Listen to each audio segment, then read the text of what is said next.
Find term independent of x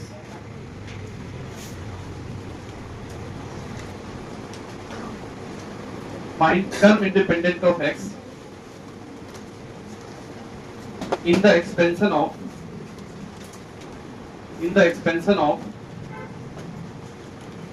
find term independent of x in the expansion of x plus 1 upon x to the power 2 by 3 minus x to the power 1 by 3 plus 1, ठीक है, minus ये क्या है x minus 1 upon x minus x to the power half,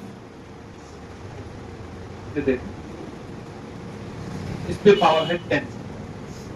question क्या पूछा है कि ये बाइनोमियल है, इसमें दो टर्म है कि नहीं, एक और दो, तो बाइनोमियल और उस पे पावर है n 10। तो इस बाइनोमियल में x से इंडिपेंडेंट टर्म पूछा है, कैसे निकालेंगे? क्वेश्चन देख के ही लग रहा है कि बड़ा सा है, क्वेश्चन तो पूछा जेई में। अब ये मत समझना कि 11th के केवल जेई में ही काम देता है। 11th से मैथ फिजिक्स पढ़ रहे हैं तो उसका सबसे बढ़िया क्वेश्चन कहाँ पूछा होगा? जेई सबसे बढ़िया। ये क्वेश्चन जैसे पूछा है तो हम तो यही समझेंगे कि बच्चा बोलेगा कि हम नहीं बनाएंगे, यही बात है, क्योंकि पूछा है तो सर आप बनाइए। एक बच्चा सोचेगा नहीं।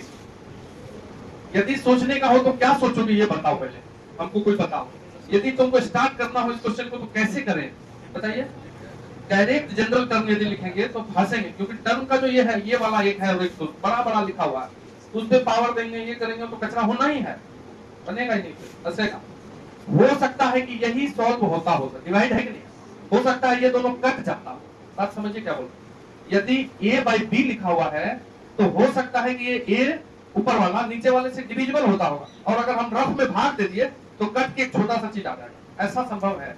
ये सोचेंगे पहले, समझे बात को? अब कैसे भाग देते हैं पता ही है तुमको, एक्सप्रेशन को कैसे डिवाइड करते हैं, सिखाया क्या होगा? नहीं देंगे भाग। हम क्या करते हैं, हमारे पास लिखा हुआ रफ में x प्लस 1 लिखना, ठीक है, तो हम x को, इस x को ऐसा, हम नीचे देख रहे हैं 1/3 पावर सब है, देखो है कि नहीं, तो इसको 1/3 में तोड़ेंगे हम अपने मन से।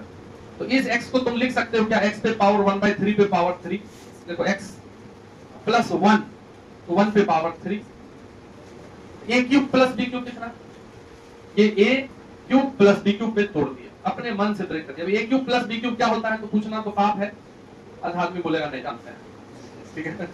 a plus b into a square minus ab plus b, कल भी बताया है, क्वेश्चन नहीं बताया।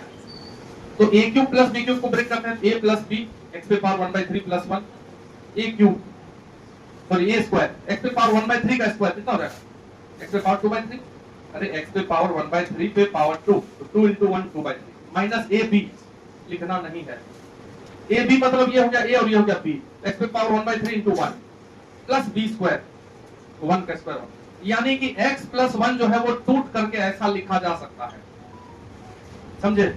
और उधर देखो x माइनस 1 है, ये पहला और ये दूसरा, ऊपर में x माइनस 1 है, नीचे 1/2 पावर है, तो 1/2 पे ब्रेक करते हैं, x को लिख देंगे x पे पावर 1/2 पे पावर 2, अब 1 को तो 1 का स्क्वायर कुछ तो लिख सकते हैं, a square minus b square क्या होता है, a minus b into a plus b, और यही है, कुछ नहीं है। तो हमारा जो क्वेश्चन है x प्लस 1 की जगह क्या रख देंगे हम, ये रख देंगे, क्या रख दिए, लिखना मत, x पे पावर 1/3 प्लस 1 लिखने में रह जाता है। सुनो, x प्लस 1/3 प्लस 1 इंटू ये x पे पावर 2/3 माइनस x पे पावर 1/3 प्लस 1 डिवाइडेड बाय, नीचे भी वही लिखा है नहीं, तो तुम समझ गए होगे कर क्या रहे हैं, माइनस x माइनस 1 की जगह क्या रखेंगे, ये नीचे लिखा हुआ है x half plus 1 into x पे पावर हाफ माइनस 1, नीचे क्या लिखा हुआ है, तो इसमें x पे पावर हाफ को कॉमन कर लेते हैं, तो यहां बचेगा x पे पावर हाफ, रूट x निकाल लिए बाहर, ये निकालिए तो माइनस 1 और टू द पावर 10। ऐसा क्यों किए, क्योंकि काटेंगे दोनों फैक्टर, इधर भी एक फैक्टर कट रहा है कि नहीं कट रहा, बोलो। तो क्या बच गया, x पे पावर 1/3 प्लस 1 माइनस, वहां क्या बच गया, x पे power half plus 1 upon x पे पावर हाफ, भी बचा नहीं बचा, टू द पावर 10। अब थोड़ा इस हाफ वाले को ऊपर लेके चलते हैं, x पे पावर 1/3 प्लस 1 माइनस, ये दोनों डिवाइड करो तो x पे पावर हाफ, x पे पावर हाफ डिवाइड होगा क्या होगा 1 प्लस ये प्लस 1 बाई x पे पावर हाफ, x पे power minus half.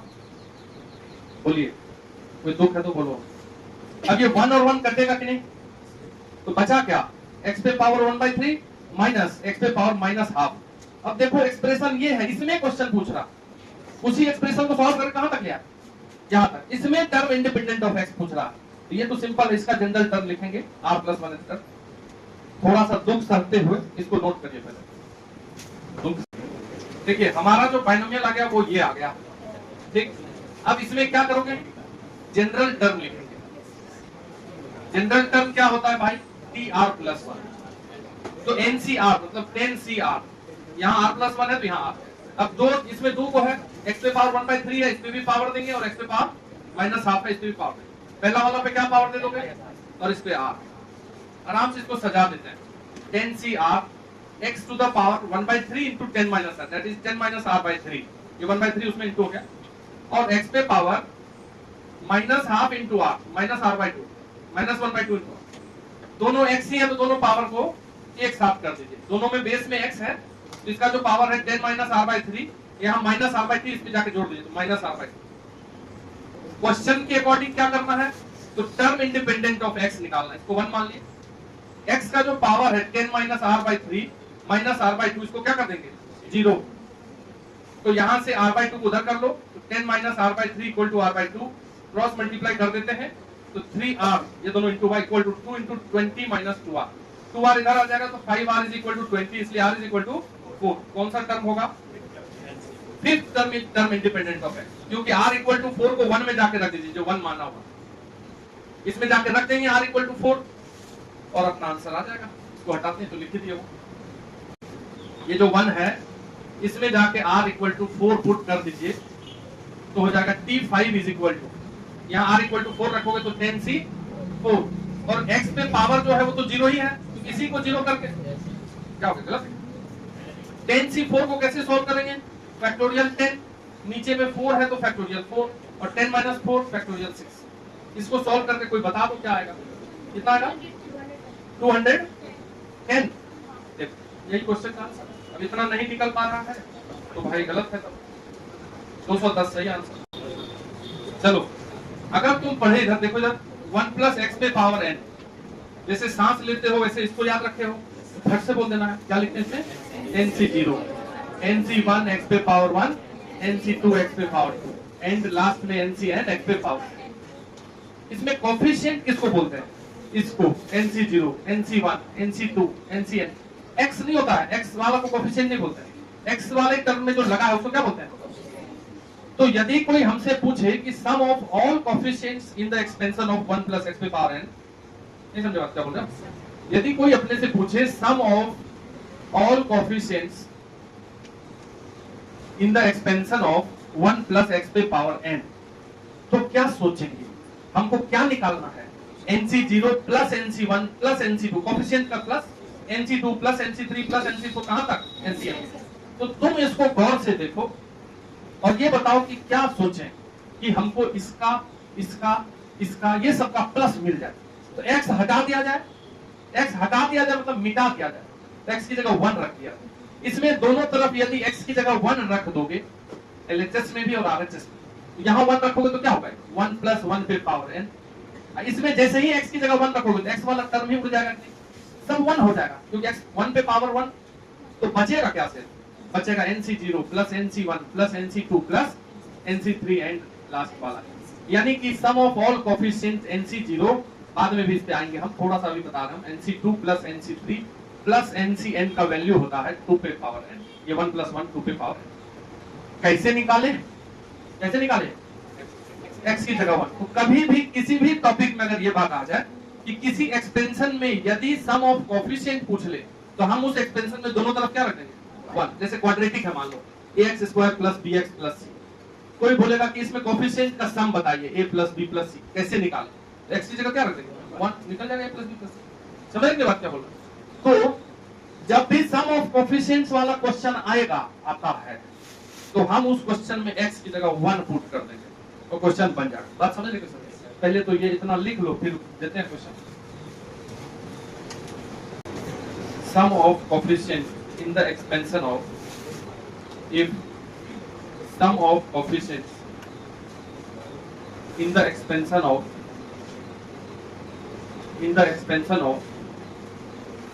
2 plus 3cx plus c square x square to the power 12 is 0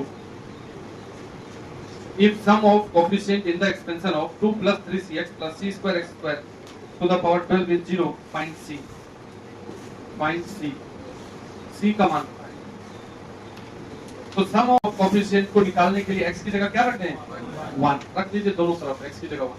some of coefficient क्या दिया हुआ है, 0 दिया हुआ है, यानी कि इसमें जब x की जगह 1 रख दोगे तो वो जो वैल्यू आएगा वही है सम ऑफ कोएफिशिएंट। इसमें x की जगह 1 रख दो तो 2 plus 3c plus c square, x की जगह 1 रखिए टू द पावर 12, यही हुआ सम ऑफ कोएफिशिएंट। जैसे 2 पे पावर n आया था, यही है सम ऑफ कोएफिशिएंट का वैल्यू, नहीं है? तो ये एक्सपेंड होके उधर कुछ भी आए, ठीक है, वो कहां से निकालने के लिए जाएंगे हम, उसमें जो कोएफिशिएंट होगा उसका सम अगर निकलेगा तो इधर x की जगह LHS में 1 रखा जाएगा, नहीं समझे? तो यही 0 है। तो अगर किसी का पावर 12 0 है, तो ये अंदर वाला 0 है। तो 2 plus 3c plus c square equal to 0, quadratic हो गया। तो c square plus 3c plus 2 equal to 0, factor क्या हो जाएगा, c plus 1 and c plus 2, so c equal to -1 and -2। Find coefficient of x to the power -1 in the expansion of, क्या कर रहा है, 1 plus 3x square into 1 plus 1 by x to the power 8। दो चीज है, अब कल बताए थे कि यदि a plus b है, अब उसमें जो हमको x इंटू करना है, a में भी x इंटू होगा, और ये तो जानते ही हो, ये हो गया a plus b, इसमें ये पूरा बड़ा सा इंटू हो रहा है, ये वाला पूरा 1 है, ये 1 है, ठीक है। इसको पहले किसमें इंटू कर देंगे, 1 में, तो 1 इंटू 1 प्लस 1 बाई एक्स पे पावर 8, अब प्लस एक बार इस 3x स्क्वायर में इंटू कर दो। तो अब हम दो क्वेश्चन पे आ गए, इसमें भी हमको x पे पावर -1 चाहिए, इसमें भी चाहिए कि नहीं? अब तुम ही बताओ, तुमको 20 बार बोले कि जैसे सांस लेते हो वैसे इसको याद रखो, इसमें क्या होता है, इसका पावर बढ़ता a का, उसमें a की जगह कौन है, इसमें उसका पावर बढ़ेगा। अगर रफ करोगे तुम तो ये ऐसे टूटेगा, 8c0 1 by x पे पावर 0, 8c1 1 by x पे power 1, then 8c2 1 by x पे पावर 2, इस प्रकार से बढ़ेगा कि नहीं? पहला वाला केवल है। इसमें ये बात बताओ कि कहां x पे पावर -1 दिख रहा है, जहां 1 by x है, 1 by x का मतलब x पे पावर -1 होता है कि नहीं? तो क्या यहाँ x पे पावर -1 है, नहीं है, इसमें है, इसमें है क्या, अब कहीं नहीं आएगा। इसका कोएफिशिएंट क्या दिख रहा है, तो इसमें जो कोएफिशिएंट निकलेगा पहला वाला वो निकलेगा 8c1। अब उसमें आते हैं, इसको सॉल्व करते हैं, तो ये x स्क्वायर को यदि भूल जाए हम 3x स्क्वायर को, तो ये वाला तो यहाँ सॉल्व किया ही है, देखिएगा ध्यान। इसमें यदि बाहर में x स्क्वायर इंटू कर दिया जाए, समझा रहे, तो जहां पे ये 1 by x का पावर बढ़ रहा है, 1 by x पे पावर 1, 1 by x पे पावर 2, मतलब नीचे x स्क्वायर, इसमें नीचे x क्यूब, अगला वाला में नीचे x4, अगला वाला में नीचे, तो x क्यूब में क्या, या x स्क्वायर है, x स्क्वायर में क्या इंटू करें हम कि 1 by x उड़ जाए, 1 by x क्यूब, तब ना 1 by x आएगा। यानी कि बाहर अगर x स्क्वायर है, ऐसा लिखा हुआ है 3x स्क्वायर इंटू, अब इसको अगर सॉल्व करोगे तो 8c0 1 by x पे पावर 0, 8c1 1 by x पे पावर 1, 8c2 1 by x पे power 2, then 8c3 1 by x पे पावर 3, ठीक है।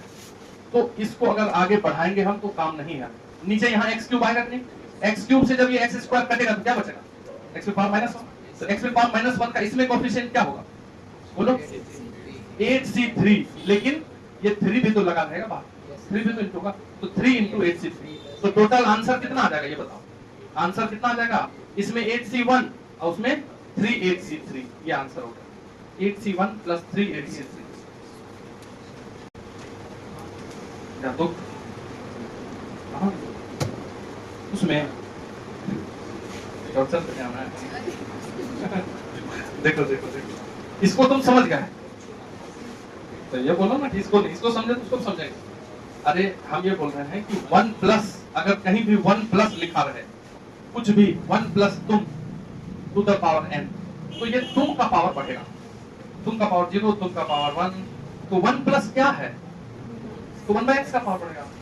तो 1 बाय पहला में रहेगा 1/x पे पावर 0, उसका कोफिशिएंट 8 से 0, दूसरा में रहेगा 1/x पे पावर, उसका कोफिशिएंट 8 से 0, 1/x पे पावर 1 का ही ना पूछा जा रहा है, x पे पावर -1 मतलब क्या 1/x, तो 1/x पे पावर 1 के पहले क्या लगा हुआ है, वो उसका कोफिशिएंट, उसमें स्क्वायर बाहर इनटू कर रहे हैं, तो x क्यूब नीचे जहां रहेगा वहां आ जाएगा।